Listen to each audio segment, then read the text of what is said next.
Can you trust FedEx to properly deliver a package you have full of coins that needs to be signed for? I'm going to talk about that in this video, and I'm going to share some of my bad experience and some of my good experience with them. So, stay tuned for this one. So, this is a part of my recent package from Great Collections. You got coins like this, a 1924 S Buffalo nickel in fine 15. I would say, which is a 12 on the obverse. I think it's a 12 on the obverse and a 20 on the reverse. It's more like an average grade than anything. But this is one of the higher dollar coins out of the batch. We got this right here. I paid over gray sheet for it because I mistook the value for the copper and thought it was $110 when gray sheet was $28. But everybody's hyped up over cat grading, so that could be a benefit. You got a coin like this that, as a dealer, I'm not really too concerned about selling because this was more one that I kind of like. I think gray sheet's like $13 or $14 on it, and I paid $10, so I'm not in the hole either. But I would have been in the hole had I not gotten these coins yesterday. And yesterday was the supposed second attempt of delivery. And, well, it was actually only the first.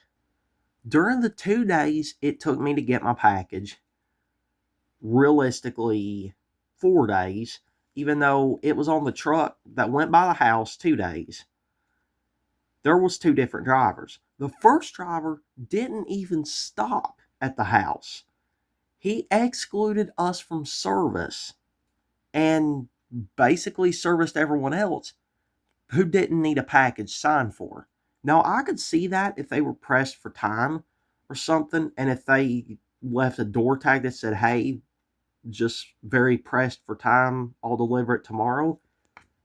But you've got some drivers, like this one, who won't even leave a door tag, and they say they attempted delivery. And this is not the first time it's happened. I have one that we had to make a trip to Louisville, Kentucky, because we're in southern Indiana. We had to make a trip to Louisville to get our package. Now, packages like this have to be signed for by somebody over 21. At the moment, I'm 16, but my dad is usually with me. And 2 days ago, he was there. Me and him were there practically all day during the estimated time. During the ETA, which was given 1:30 to 3:30, we were there, and the FedEx truck was late already, but didn't even stop by. And then the driver I got yesterday seemed to be a pretty good driver. He seemed to be one who cares about his job. And it's weird because out of the packages that needed signed for, there was one where I was the only one home, and my dad was gone that day, so it had to be delivered the next day. But it was delivered the next day with no problems. The second package that had to be signed for is the one we had to go to Louisville for. The driver who was the same both days, and a different driver from the driver from the first package. He didn't even stop. He excluded us from service, I think simply because we had a package that needed to be signed for. As much as that sounds like a conspiracy theory, it's probably true because it takes a little bit longer to get a signature. But it's a concern when they mark your package as delivered or as attempted delivery and they didn't even stop.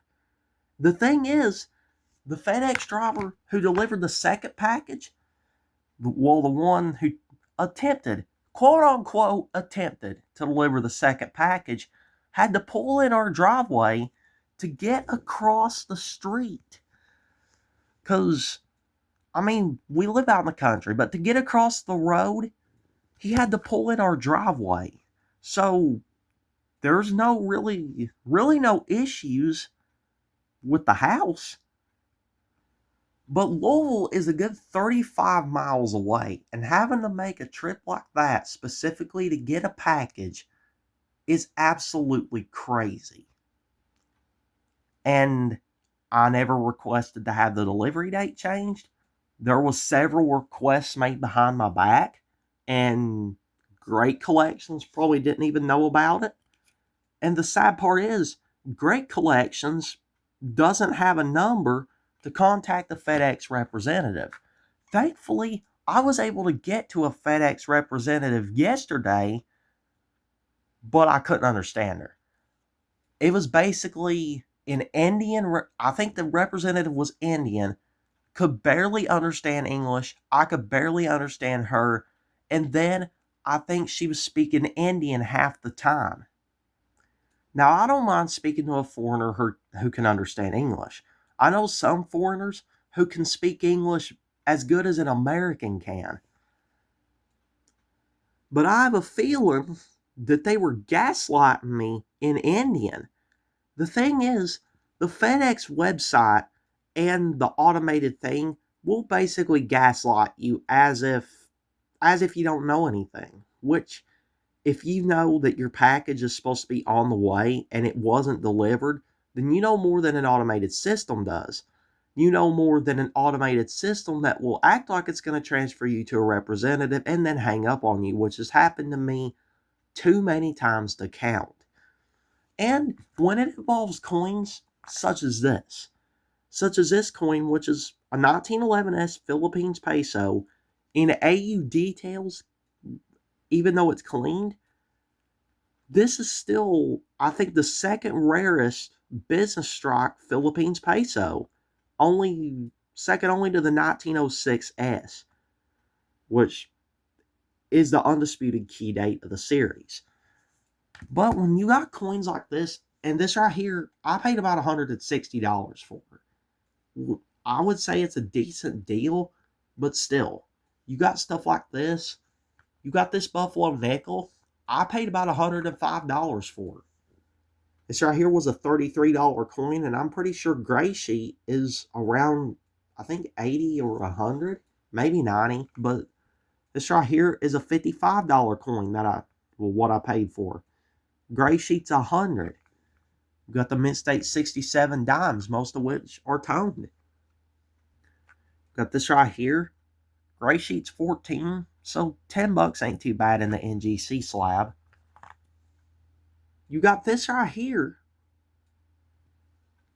I think gray sheet's 100 on this too, and gray sheet for Mint State 65 is $65.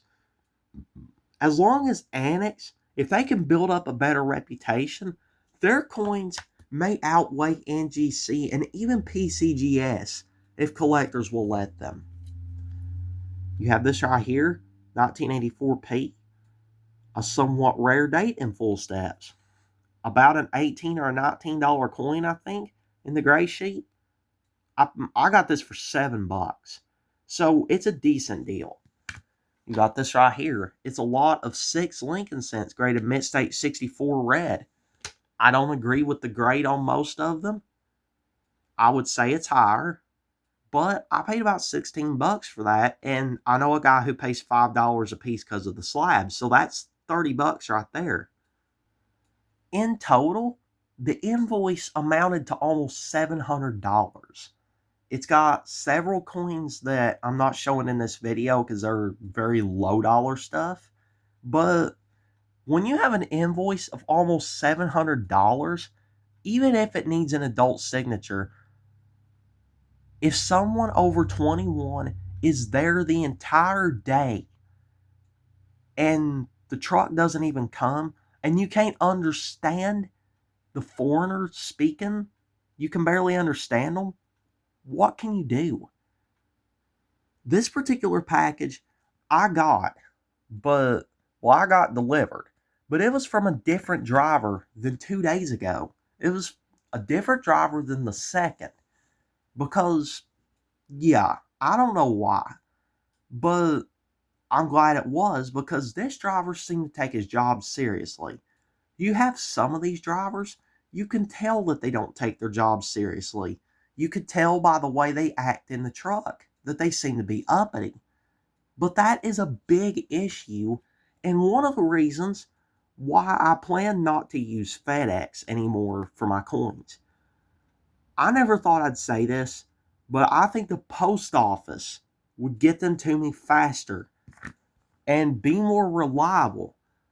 And the number one problem with FedEx is subcontractors. You have some subcontractors that will take their jobs seriously, and I admire that. I will tell them. I will tell the ones who deliver the package that they're doing a good job. But the ones who don't deliver it, I don't get a chance to tell them what I really think because they don't even stop.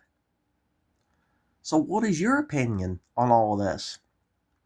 I'd like to hear your stories about good or bad with FedEx and good or bad with other shipping services. And I'd just like to hear some of your stories about all of these coins. Well, I think that's about it for today. But the next video is going to cover a couple of coins from this invoice that were very inconsistently graded. But until then, I'm coined out. So be sure to like, comment, and subscribe, and I'll see you in the next one. They be toning on that coin. And they be toning on that too. Yeah, I'm getting a little carried away.